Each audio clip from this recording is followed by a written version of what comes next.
Assalamualaikum dan selamat sejahtera. Nama saya Tishara Samiti Hariman. Hari ini saya dan ibu saya akan menceritakan tentang keselamatan dan kesihatan iaitu OSHA di tempat kerja. Okey, so apa itu OSHA? OSHA adalah keselamatan dan kesihatan pekerjaan, iaitu di mana sesuatu keadaan di mana seseorang bekerja dan majikan yang memerlukan persekitaran pekerjaan yang selamat dan sihat untuk mereka dan orang-orang sekeliling. Okey, seterusnya adalah tunjuk akta keselamatan dan kesihatan pekerjaan. Untuk memastikan keselamatan, kesihatan dan kebajikan orang-orang yang sedang bekerja. Nombor 2, untuk melindungi orang-orang di tempat kerja. Nombor 3 ialah untuk menggalakkan suatu persekitaran pekerjaan yang bersesuaian dengan fiziologi dan psikologi orang-orang yang sedang bekerja. Yang keempat ialah untuk mengadakan suatu sistem perundangan yang berasas kepada peraturan-peraturan dan tata-tata amalan industri di samping peruntukan akta. Seterusnya adalah faedah mempunyai tempat kerja yang selamat. Yang pertama ialah melindungi pekerja yang majikan. Ini mana kalau kita mengamalkan OSHA, jadi sesuatu tempat pekerjaan itu akan menjadi tempat yang lebih sihat dan selamat supaya majikan dan pekerja tidak ada masalah kesihatan untuk bekerja. Yang kedua ialah meningkatkan produktiviti. Sekiranya kita mengikut OSHA, orang tak sakit, lepas tu orang pun tak ada masalah kecederaan fizikal ataupun maut kan. So kalau macam tu, lagi kita punya prestasi pekerjaan tu lagi meningkat lah, dia punya produktiviti dia. Yang ketiga adalah pengurangan biaya. So kalau kita mengamalkan OSHA,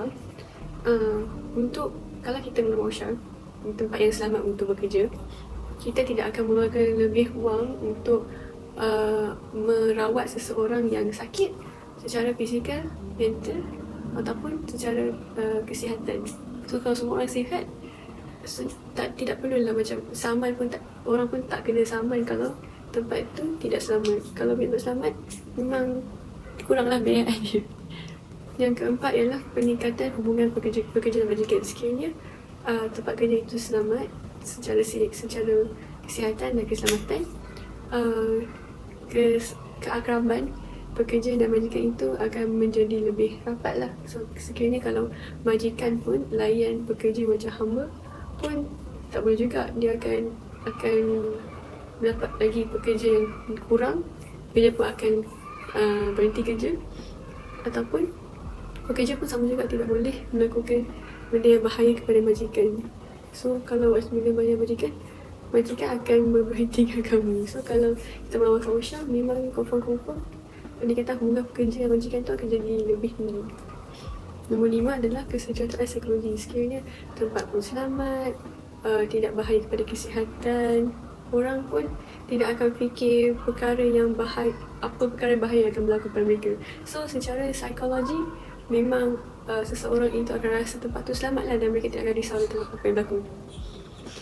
Yang keenam adalah reputasi positif. Sekiranya satu tempat pekerjaan itu selamat, memang susah untuk tempat kerja itu untuk mengalami kemalangan.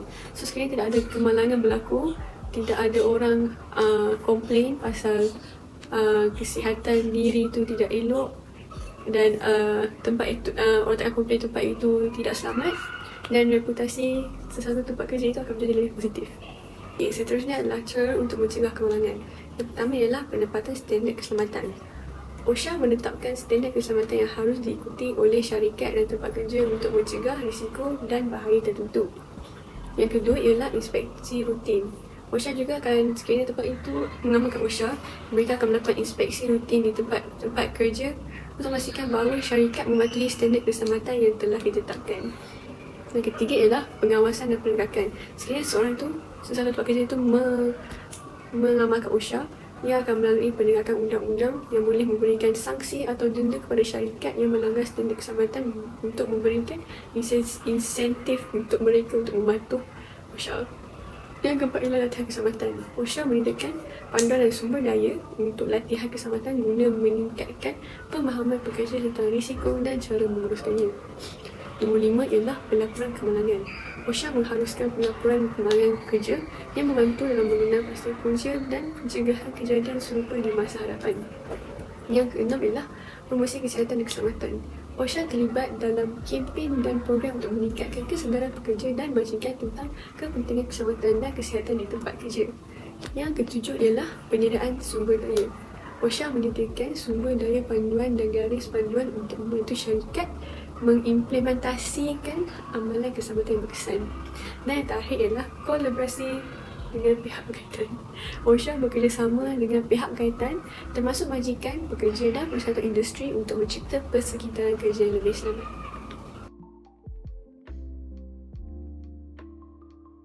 Okey, ini adalah contoh-contoh situasi melakukan aktiviti tanpa mengamalkan OSHA. Jadi yang pertama, memotong kayu menggunakan gergaji tetapi tidak memakai sarung tangan. Yang pertama sekali ialah potensi untuk cedera. Jika tidak memakai sarung tangan, kemungkinan seseorang itu boleh menggergaji tangan ataupun jari semasa bergergaji. Yang kedua ialah sekiranya seseorang itu memakai sarung tangan ketika bekerja, ia akan memberikan perlindungan kepada tangan. Yang ketiga, penyakit kulit. Kadang-kadang kita tak tahu yang kita sebenarnya ada alergi dengan penyakit kulit, dengan apa-apa yang berada di atas kayu ketika kita menggergaji itu. Jadi itu akan menjadikan perkara itu ke penyakit kulit.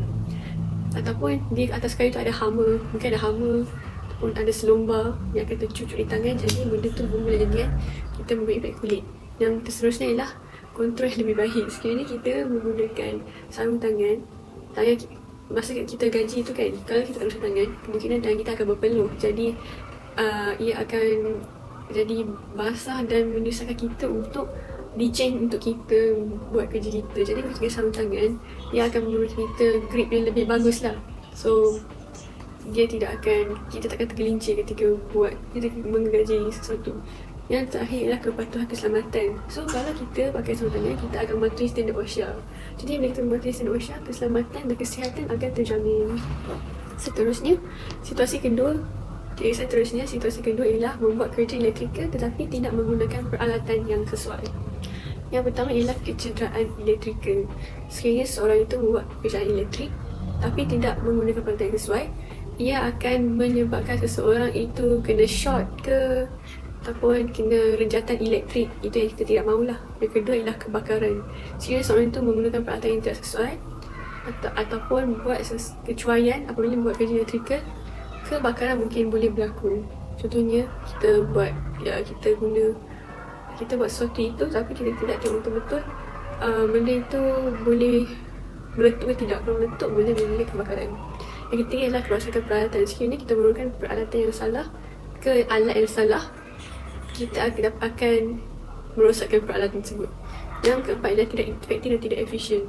Sekiranya kita menggunakan peralatan yang salah, kita akan membazirkan masa dan tenaga kita kerana kita bersusah payah untuk menyiapkan perkara itu tapi kita guna peralatan yang salah. Jadi benda mungkin rosak. So itu bagus. Yang seterusnya adalah tidak mematuhi standard keselamatan. Sekiranya kita tidak mematuhi standard OSHA, sekali lagi keselamatan dan kesihatan akan menjadi bahaya.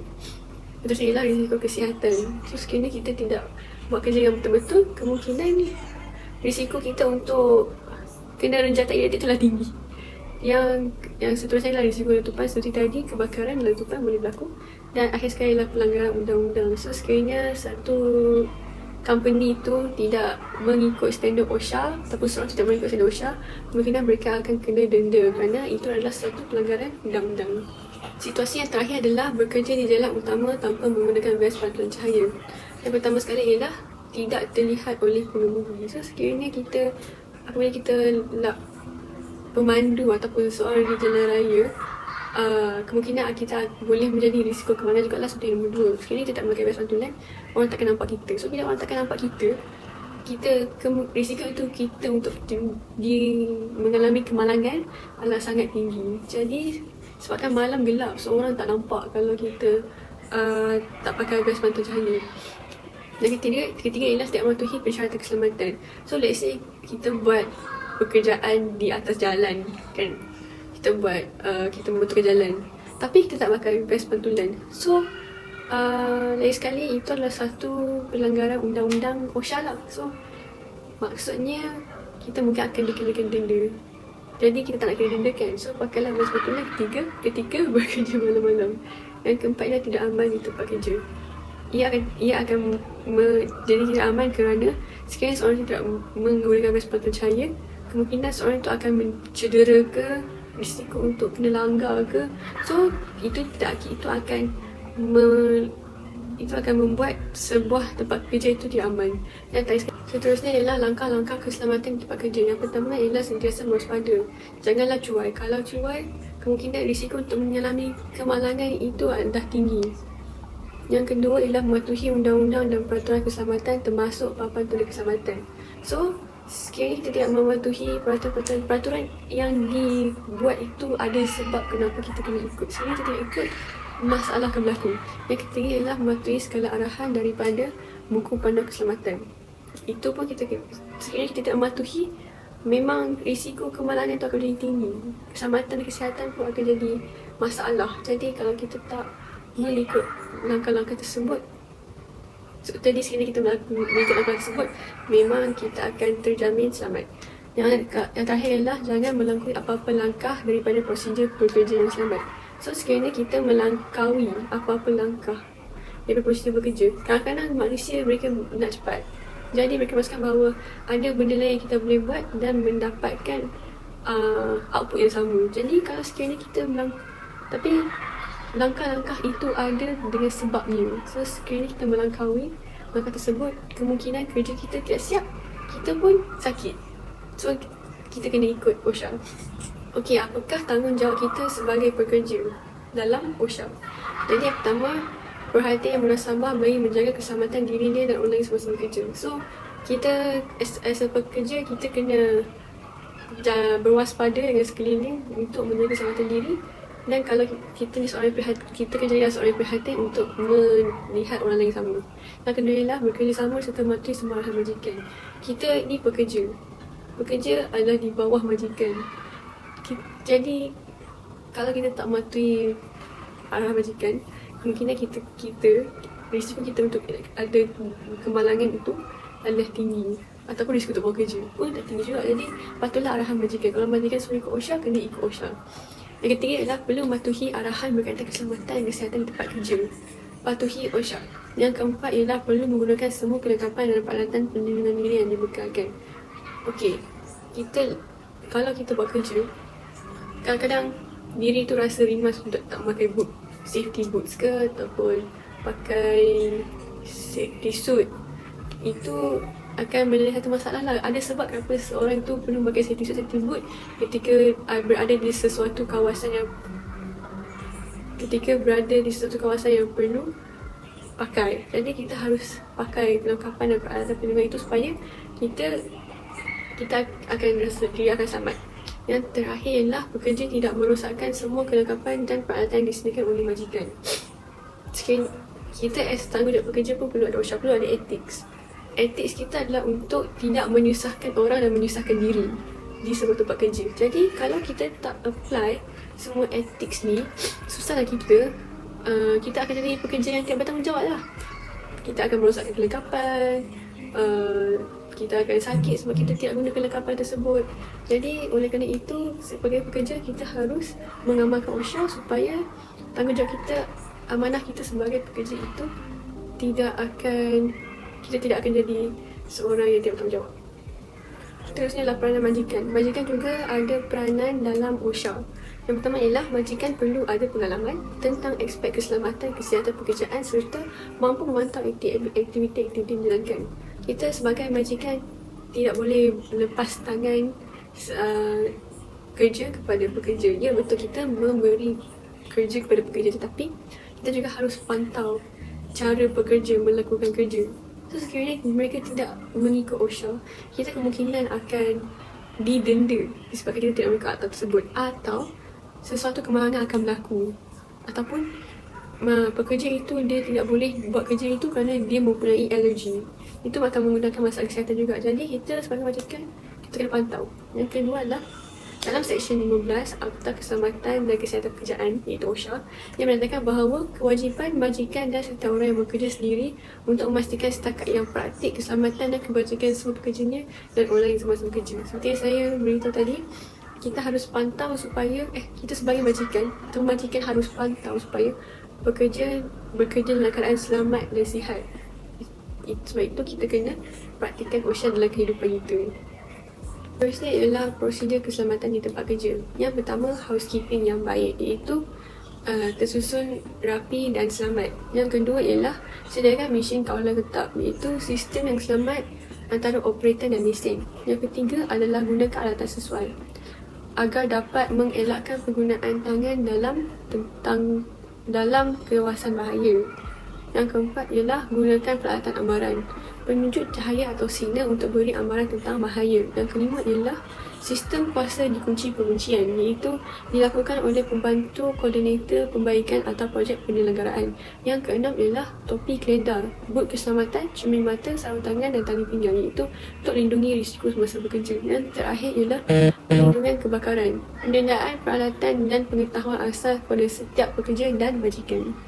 Okey, seterusnya kesimpulan. Kesimpulannya, semua orang mempunyai hak untuk satu tempat kerja yang selamat, iaitu safe workplace. Majikan mesti memastikan pekerja selamat semasa bekerja.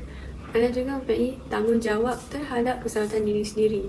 Menggalakkan wujud satu standard yang tinggi untuk keselamatan, kesihatan dan kebajikan. Seterusnya, grup kami akan mengadakan sedikit lakonan daripada 3 situasi bekerja yang saya sudah terangkan tadi. Saya harap anda semua akan menyukai lakonan kami. Terima kasih.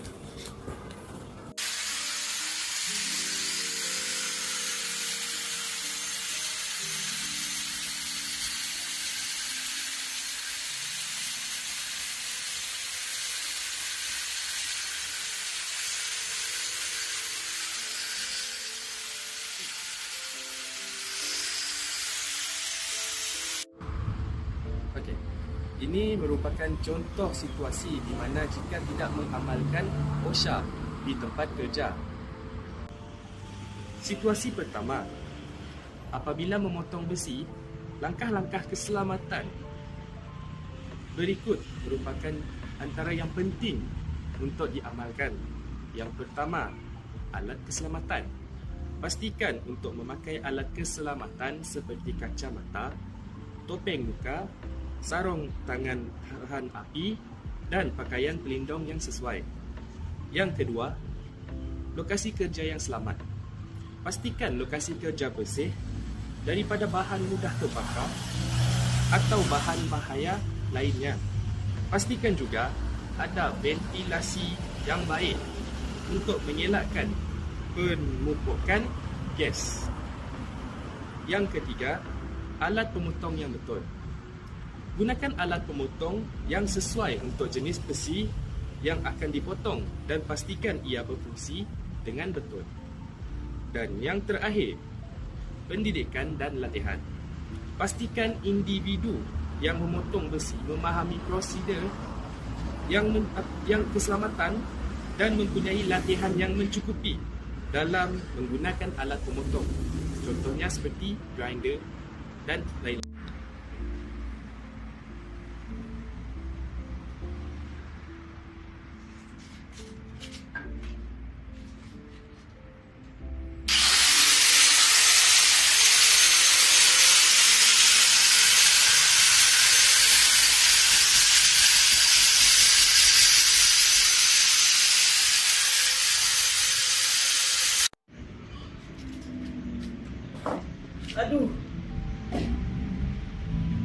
Situasi kedua, tidak menggunakan peralatan pelindungan diri yang betul ketika melakukan kerja di tempat kerja.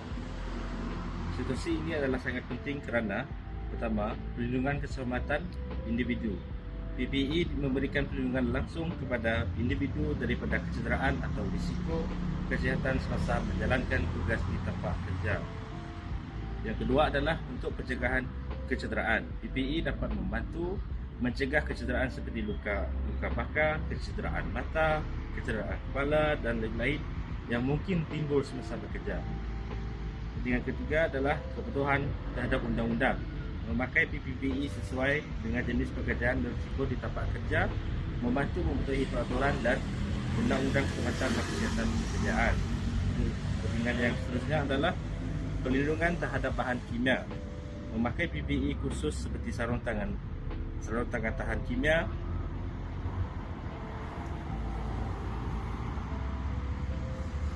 atau pakaian pelindungan kimia memberikan perlindungan terhadap bahan kimia berbahaya yang boleh menyebabkan kecederaan atau masalah kesihatan. Kepentingan yang seterusnya adalah pelindungan mata dan telinga. Memakai pelindungan mata dan telinga membantu untuk melindungi mata dan pendengaran daripada kecederaan yang mungkin disebabkan oleh percikan bahan, serpihan atau bahan uji yang kuat. Kepentingan yang terakhir adalah mengurangkan risiko kecemasan. PPE membantu mengurangkan risiko kecemasan yang mungkin timbul semasa bekerja, memberikan ketenangan kepada pekerja untuk melaksanakan tugas dengan yakin.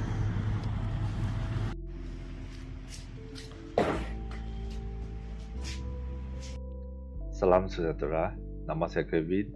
So, apakah itu alam sekitar dalam usaha? Perkataan alam sekitar atau dalam bahasa Inggeris disebut environment merupakan segala benda hidup dan bukan hidup yang wujud secara semula jadi di permukaan bumi kita atau sebahagian daripadanya. Alam sekitar meliputi beberapa komponen utama. Yang pertama, unit landscape yang berfungsi sebagai sistem semula jadi yang melibatkan manusia termasuk tumbuh-tumbuhan, haiwan, batu bata dan sebagainya, serta fenomena semula jadi yang berlaku. Sumber sejagat semula jadi serta fenomena fizikal yang tidak mempunyai batasan tertentu seperti udara, air dan iklim, serta tenaga, sinaran, cas elektrik dan kemagnetan yang tidak wujud hasil daripada aktiviti manusia.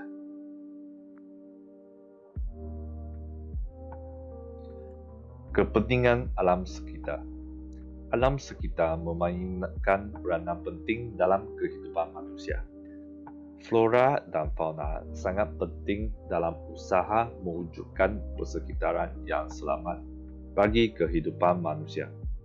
Namun begitu, aktiviti manusia telah mengganggu sistem perjalanan ekosistem. Perubahan terhadap persekitaran sebagai kesan hasil daripada tindakan manusia telah direkodkan dengan mendalam di kebanyakan tempat di dunia sejak tahun 1950 tahun dalam satu simposium tentang peranan manusia berubah permukaan bumi. Seterusnya ialah aspek perbincangan alam sekitar. Aspek perbincangan alam sekitar yang pertama melibatkan beberapa perkara yang menjadi komponen alam sekitar, iaitu bumi, manusia, tumbuh-tumbuhan, haiwan, air, tanah, udara. Yang kedua, melibatkan banyak komponen yang saling memerlukan antara satu sama lain. Seterusnya ialah alam sekitar adalah penampung keperluan kehidupan dengan membekalkan pelbagai sumber kehidupan seperti makanan, minuman, udara dan sumber tenaga. Alam sekitar yang berkualiti dapat memenuhi semua keperluan hidupan ini dengan baik dan jauh daripada pencemaran. Seterusnya, keselesaan hidup manusia dan makhluk lain bergantung pada persekitaran yang berkualiti. Akhirnya, iaitu kesan buruk akan menjejaskan kehidupan lain.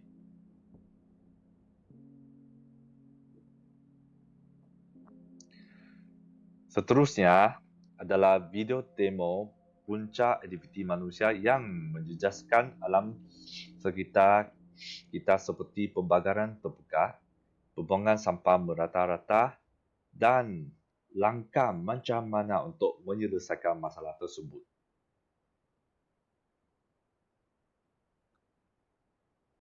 So, ini adalah salah satu contoh macam kesan aktiviti yang boleh mencemarkan alam sekitar.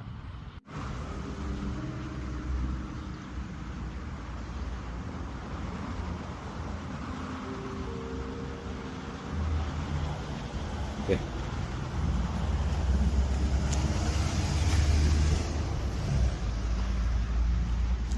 So, kesan daripada pembakaran terbuka adalah pembakaran terbuka seperti pembakaran sampah atau hutan boleh menghasilkan pencemaran udara yang merugikan kesihatan manusia dan alam sekitar. zarah-zarah berbahaya dan gas-gas seperti karbon monoksida boleh terbentuk semasa proses pembakaran. Ia boleh menyebabkan masalah pernafasan dan pencemaran udara. Usaha untuk mengurangkan pembakaran terbuka adalah penting untuk menjaga kualiti udara dan kesihatan masyarakat.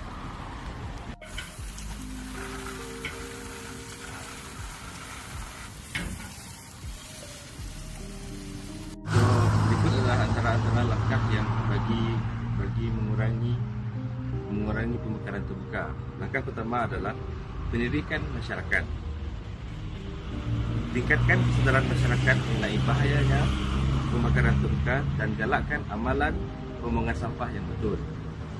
Langkah kedua adalah penguatkuasaan undang-undang.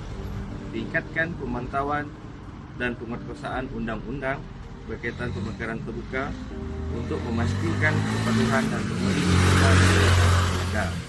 Langkah yang terakhir adalah pengembangan alternatif. Galakkan penggunaan alternatif untuk membuang sampah seperti daur ulang dan kitar semula untuk mengurangkan keperluan pembakaran terbuka. Ini merupakan contoh punca kedua bagi pencemaran alam sekitar.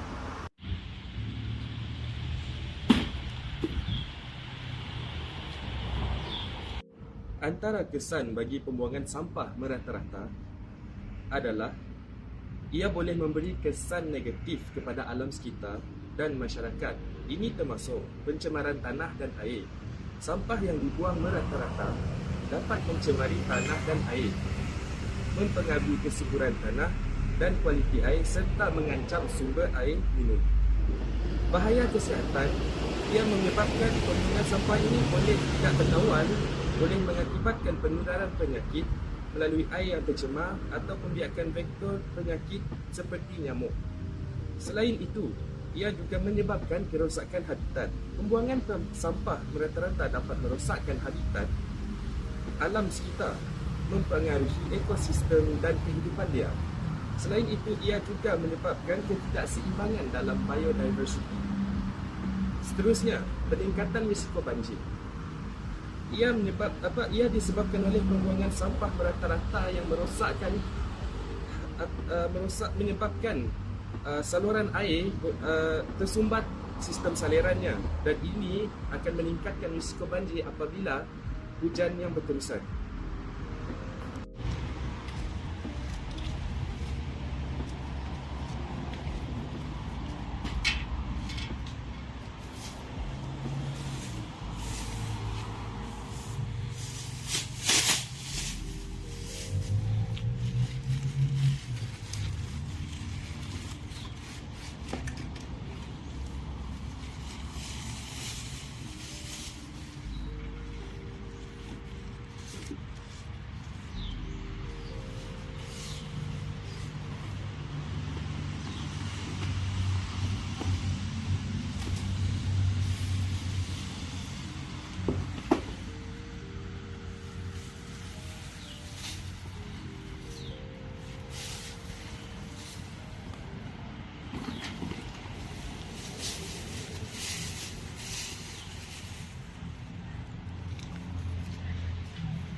Okey, berikut merupakan langkah bagi mencegah ataupun mengurangkan pembuangan sampah merata-rata. Antaranya adalah seperti kesedaran masyarakat, iaitu menjalankan kempen kesedaran untuk mengajar masyarakat kita tentang bahaya pembuangan sampah merata-rata dan menggalakkan amalan pembuangan yang betul. Seterusnya, pendidikan sekolah. Ia boleh menyasarkan program pendidikan di sekolah untuk mengajar kanak-kanak tentang pentingnya menjaga alam sekitar dan kesan negatif pembuangan sampah merata-rata. Yang ketiga, pengutipan sampah secara berkala. Ia sepatutnya ditetapkan dalam sistem pengutipan sampah secara berkala di kawasan tersebut, sebuah kawasan tersebut. untuk memastikan pembuangan sampah dilakukan dengan teratur. Yang keempat, kawalan dan penguatkuasaan. Tingkatkan kawalan dan penguatkuasaan undang-undang berkaitan dengan pembuangan sampah untuk membendung amalan yang merosakkan alam sekitar. Dan yang terakhir, pusat kita semula.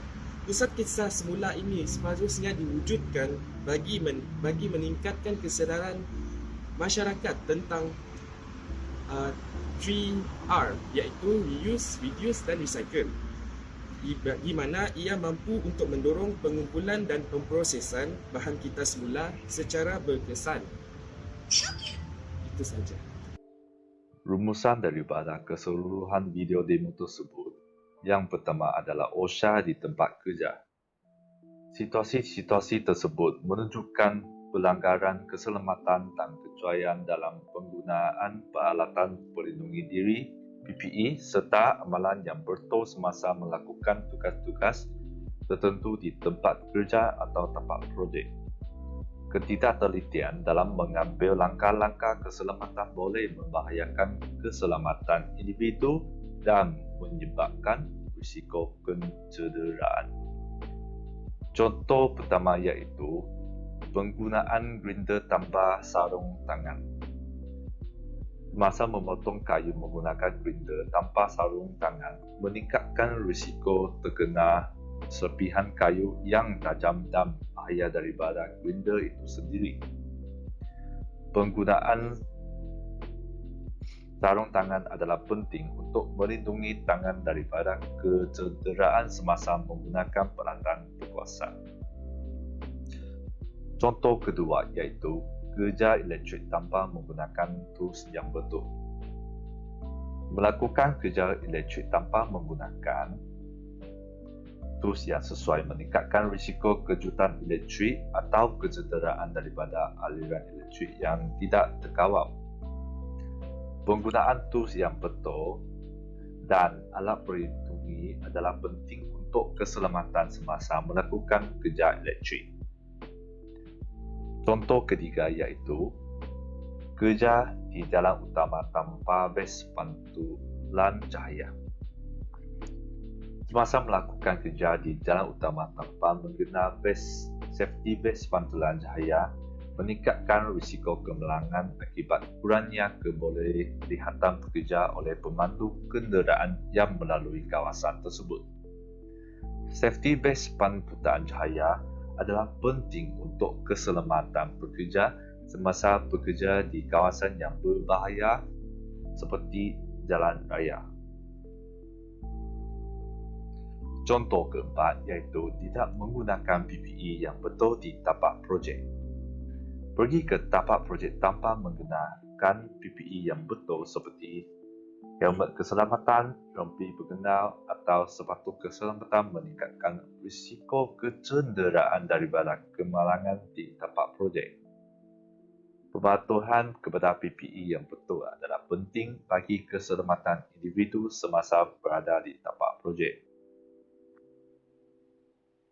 Kesemua situasi ini menyuruti pentingan penggunaan PPE yang sesuai dan amalan keselamatan yang betul semasa melakukan tugas-tugas di tempat kerja atau tempat projek.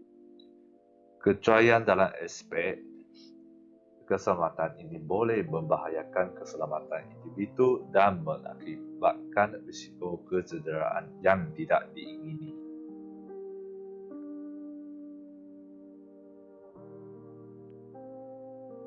Seterusnya ialah OSHA alam sekitar, iaitu environment. Untuk rumusan daripada video ini, situasi ini berkaitan dengan amalan yang boleh mencemarkan alam sekitar dan juga membahayakan kesihatan manusia. Contoh pertama daripada video demo tersebut ialah pembakaran terbakar. Amalan ini menyebabkan pencemaran udara dengan pelepasan gas beracun dan partikel ke udara. Gas-gas beracun seperti karbon monoksida, dioksida sulfur dan nitrogen dioksida yang dihasilkan boleh membahayakan kesihatan manusia dan menyumbang kepada pencemaran udara. Contoh kedua daripada bidang demo tersebut iaitu pembuangan sampah merata-rata. Pembuangan sampah merata-rata tanpa pemilahan dan pengurusan yang betul boleh mencemarkan tanah dan air. Bahan buangan yang tidak diteruskan dengan baik boleh mencemari air tanah serta mengancam kehidupan akuatik dan tanaman. Kedua-dua amalan ini mempunyai kesan negatif yang besar terhadap alam sekitar kita dan kesihatan manusia. Mereka menyumbang kepada pencemaran udara, tanah dan air dan mengancam keberbagaian biologi serta keseimbangan ekosistem. Pengurusan yang betul terhadap pembakaran dan pembuangan sampah adalah penting untuk memastikan kelestarian alam sekitar dan kesihatan manusia.